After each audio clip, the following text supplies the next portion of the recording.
नमस्कार, मी आनंद पोहनेरकर आपल्या सर्वांचं महाराष्ट्रवाणी बातमीपत्रात स्वागत करतो. पाहूया आजच्या विशेष घडामोडी.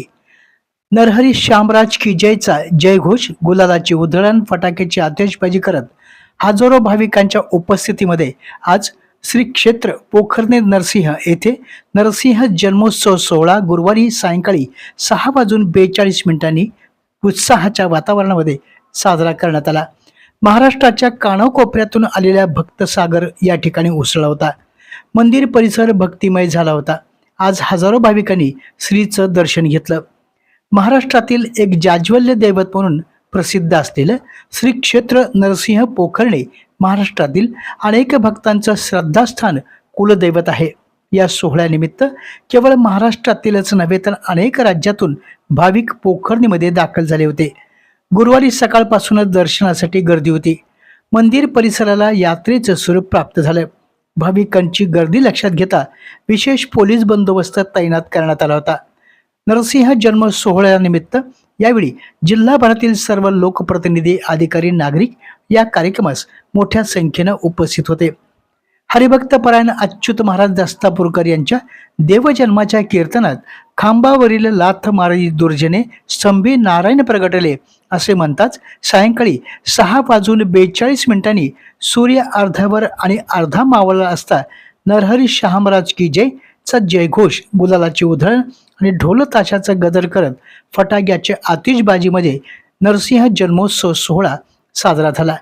नरसिंह जन्मोत्सवानिमित्त दर्शनासाठी येणाऱ्या भाविकांसाठी नरसिंह संस्थानच्या वतीनं 40,000 लाडू प्रसादाचं वाटप करण्यात आलं. मंदिराच्या गाभाऱ्यात प्रसाद ठेवण्यात आला होता. दर्शन घेऊन जाणाऱ्या भक्तांना वाटप करण्यात आलं. संस्थानचे अध्यक्ष M.R. वाघ यांनी यासाठी विशेष पुढाकार घेतला. नरसिंह जन्मोत्सव सोहळ्यानिमित्त मंदिरात आणि परिसरामध्ये सुशोभीकरण करण्यात आलं. विद्युत रोषणाई देखील करण्यात आली होती. रोषणाईच्या झगमटामध्ये मंदिर परिसर उजळून निघाला. लहान बच्चे कंपनीसाठी रहाट पाळणे, खेळणी आणि इतर व्यावसायिक पोखर्णीमध्ये दाखल झाले असून या परिसराला यात्रेचं स्वरूप प्राप्त झालं.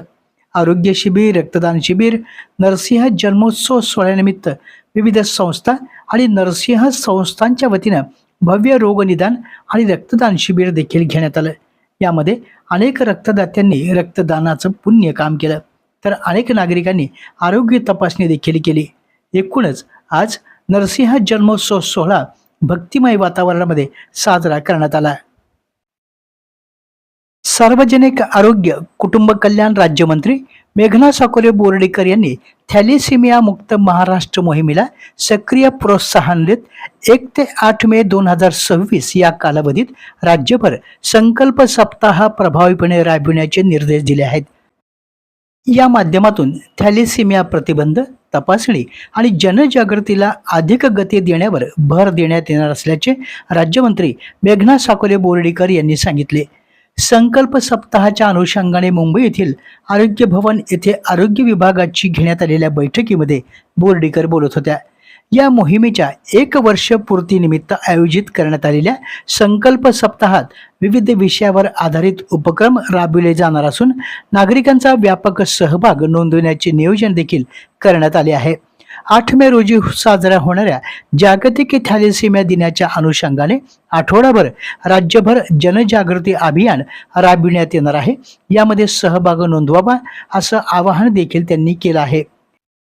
1 मे रोजी संकल्प आणि थॅलेसेमिया सप्ताहाचं उद्घाटन, 2 मे रोजी शाळा आणि महाविद्यालयामध्ये जनजागृती दिवसाचं आयोजन, 3 मे रोजी आरोग्य कर्मचारी प्रशिक्षण, 4 मे रोजी गर्भवती महिला आणि कुटुंब सल्ला दिवस, 5 मे रोजी रुग्ण सहाय्य आणि रक्तदान दिवस, 6 मे रोजी तपासणी दिवस, 7 मे रोजी जनजागृती रॅली आणि मीडिया दिवस आणि 8 मे रोजी जागतिक थॅलेसेमिया दिवसाच्या अनुषंगानं विविध कार्यक्रम आणि रोडमॅप जाहीर करणे. त्याचबरोबर उत्कृष्ट कार्य करणाऱ्यांचा सत्कार, यामध्ये डॉक्टर, कर्मचारी, NGO, रुग्ण आणि पालकांच्या सत्काराचं आयोजन करण्यात आलं आहे. महाराष्ट्र राज्याच्या 67व्या स्थापना दिनानिमित्त शुक्रवार दिनांक 1 मे 2026 रोजी सकाळी 8 वाजता मुख्य शासकीय ध्वजारोहण हे राज्याच्या सार्वजनिक आरोग्य कुटुंब कल्याण राज्यमंत्री तथा परभणी जिल्हा पालकमंत्री मेघना साकोरे बोर्डीकर यांच्या हस्ते होणार आहे. परभणी शहरातील प्रियदर्शिनी इंदिरा गांधी स्टेडियम येथे ध्वजारोहणाचा सोहळा पार पडणार असून या कार्यक्रमास नागरिकांनी उपस्थित राहावं असं आवाहन जिल्हाधिकारी संजय सिंह चव्हाण यांनी केलं आहे. राज्याच्या गृह विभागाने गुरुवार दिनांक 30 एप्रिल रोजी राज्यातील 21 वरिष्ठ पोलीस अधिकाऱ्यांच्या बदल्यांचे आदेश हे जारी केले आहेत. त्यामध्ये परभणी जिल्हा पोलीस अधीक्षक रवींद्र सिंह परदेशी यांची राज्य गुप्त वार्ता विभागात उपायुक्त म्हणून नियुक्ती करण्यात आली आहे.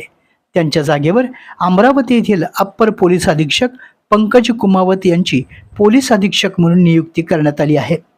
परभणीचे अप्पर पोलीस अधीक्षक सूरज गोंजाळ यांची मालेगाव या ठिकाणी अप्पर पोलीस अधीक्षक म्हणून नियुक्ती करण्यात आली आहे. एक कर्तव्यदक्ष पोलीस अधीक्षक म्हणून रवींद्र सिंह परदेशी यांची परभणी जिल्ह्यामध्ये ओळख निर्माण झाली होती. सामाजिक, सांस्कृतिक आणि प्रेरणादायी वातावरणामध्ये उद्या दिनांक 1 मे रोजी परभणी शहरामध्ये भीम पर्व सोहळ्याचं आयोजन करण्यात आलं आहे. जागतिक कामगार दिन आणि महाराष्ट्र दिनाच्या निमित्तानं शुक्रवार दिनांक 1 मे 2026 रोजी सायंकाळी 6 वाजता हडको येथील विकास भारती प्राथमिक शाळेमध्ये या कार्यक्रमाचं आयोजन करण्यात आलं आहे. ठाणे येथील प्रसिद्ध कवी प्रशांत मोरे यांचे विशेष काव्य गायन यावेळी होणार आहे.